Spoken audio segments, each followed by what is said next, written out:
بسم اللہ الرحمن الرحیم۔ قارون اور اس کے خزانوں کو زمین میں دنسائے جانے کا واقعہ۔ قارون اور اس کے گھر کو زمین میں دنسانے کا واقعہ۔ سیرت و واقعات بیان کرنے والے علماء نے یہ ذکر کیا ہے کہ حضرت موسیٰ علیہ السلام نے بنی اسرائیل کو دریا کے پار لے جانے کے بعد قربانیوں کا انتظام حضرت ہارون علیہ السلام کے سپرد کر دیا۔ بنی اسرائیل اپنی قربانیاں حضرت ہارون علیہ السلام کے پاس لاتے اور وہ ان قربانیوں کو مذبح میں رکھتے، جہاں آسمان سے آگ اتر کر ان کو کھا لیتی۔ قارون کو حضرت ہارون علیہ السلام کے اس منصب پر حسد ہوا۔ اس نے حضرت موسیٰ علیہ السلام سے کہا، رسالت تو آپ کی ہوئی اور قربانی کی سرداری حضرت ہارون علیہ السلام کی، میں کچھ بھی نہ رہا، حالانکہ میں تو ریت کا بہترین قاری ہوں، میں اس پر صبر نہیں کر سکتا۔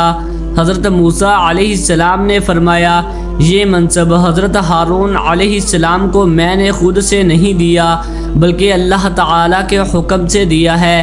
قارون نے کہا، خدا کی قسم میں آپ کی تصدیق نہ کروں گا جب تک آپ مجھے اس بات کا ثبوت نہ دکھا دیں۔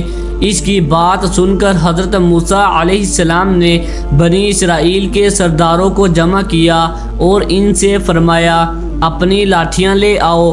وہ لاٹھیاں لے آئے تو حضرت موسیٰ علیہ السلام نے ان سب کو اپنے خیمے میں جمع کیا اور رات بھر بنی اسرائیل ان لاٹھیوں کا پہرا دیتے رہے۔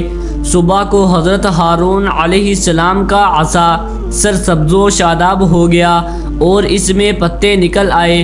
حضرت موسیٰ علیہ السلام نے فرمایا، اے قارون، تو نے یہ دیکھا؟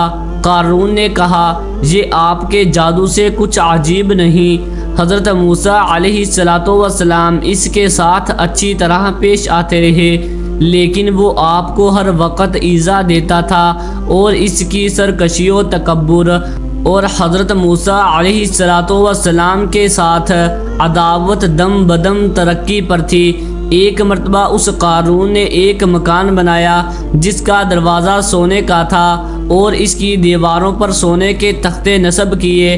بنی اسرائیل صبح و شام اس کے پاس آتے، کھانے کھاتے، باتیں بناتے اور اسے ہنسایا کرتے تھے۔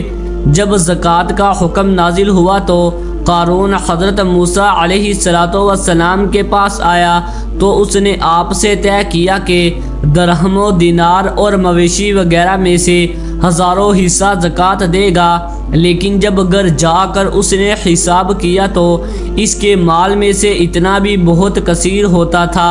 یہ دیکھ کر اس کے نفس نے اتنی ہمت نہ کی اور اس نے بنی اسرائیل کی ایک جماعت کو جمع کر کے کہا، تم نے حضرت موسیٰ علیہ السلام کی ہر بات میں اطاعت کی، اب وہ تمہارے مال کو لینا چاہتے ہیں تو تم اس بارے میں کیا کہتے ہو؟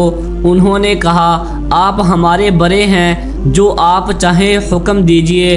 قارون نے کہا، فلانی بد چلن عورت کے پاس جاؤ اور اسے ایک معاوضہ مقرر کرو کہ وہ حضرت موسیٰ علیہ السلام پر تہمت لگائے۔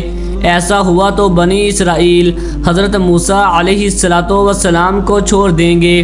چنانچہ قارون نے اس عورت کو 1000 دینار، 1000 درہم اور بہت سے وعدے کر کے یہ تہمت لگانے پر تیار کر لیا اور دوسرے دن بنی اسرائیل کو جمع کر کے حضرت موسیٰ علیہ السلام کے پاس آیا اور کہنے لگا، بنی اسرائیل آپ کا انتظار کر رہے ہیں کہ آپ انہیں واعظ و نصیحت فرمائیں۔ حضرت موسیٰ علیہ السلام تشریف لائے اور بنی اسرائیل میں کھڑے ہو کر آپ نے فرمایا، اے بنی اسرائیل، جو چوری کرے گا اس کے ہاتھ کاٹے جائیں گے، جو بہتان لگائے گا اسے 80 کوڑے لگائے جائیں گے، اور جو زنا کرے گا اور اس کی بیوی نہیں ہے تو اسے 100 کوڑے مارے جائیں گے، اور اگر بیوی ہے تو اس کو سنگسار کیا جائے گا یہاں تک کہ مر جائے۔ یہ سن کر قارون کہنے لگا، یہ حکم سب کے لیے ہے، خواہ آپ ہی ہوں۔ حضرت موسیٰ علیہ السلام نے فرمایا، خواہ میں ہی کیوں نہ ہوں۔ قارون نے کہا، بنی اسرائیل کا خیال ہے کہ آپ نے فلاں بدکار عورت کے ساتھ بدکاری کی ہے۔ حضرت موسیٰ علیہ السلام نے فرمایا اسے بلاؤ۔ وہ آئی تو حضرت موسیٰ علیہ السلام نے فرمایا اس ذات کی قسم جس نے بنی اسرائیل کے لیے دریا پھاڑا اور اس میں راستے بنائے اور تورات نازل کی، تو جو بات سچ ہے وہ کہہ دے۔ وہ عورت ڈر گئی اور اللہ تعالیٰ کے رسول پر بہتان لگا کر انہیں ایذا دینے کی جرت اسے نہ ہوئی، اور اس نے اپنے دل میں کہا کہ اس سے توبہ کرنا بہتر ہے، اور حضرت موسیٰ علیہ السلام سے عرض کیا کہ جو کچھ قارون کہلانا چاہتا ہے اللہ تعالیٰ کی قسم یہ جھوٹ ہے، اور اس نے آپ پر تہمت لگانے کے عوض میں میرے لیے کثیر مال مقرر کیا ہے۔ حضرت موسیٰ علیہ السلام اپنے رب عز و جل کے حضور روتے ہوئے سجدے میں چلے گئے اور یہ عرض کرنے لگے، یا رب عز و جل، اگر میں تیرا رسول ہوں تو میری وجہ سے قارون پر غضب فرما۔ اللہ تعالیٰ نے آپ کو وحی فرمائی کہ میں نے زمین کو آپ کی فرما برداری کرنے کا حکم دیا ہے، آپ اسے جو چاہیں حکم دیں۔ حضرت موسیٰ علیہ السلام نے بنی اسرائیل سے فرمایا، اے بنی اسرائیل، اللہ تعالیٰ نے مجھے قارون کی طرف بھی اسی طرح رسول بنا کر بھیجا ہے جیسا فرعون کی طرف بھیجا تھا، لہذا جو قارون کا ساتھی ہو وہ اس کے ساتھ اس کی جگہ ٹھہرا رہے، اور جو میرا ساتھی ہو وہ اس سے جدا ہو جائے۔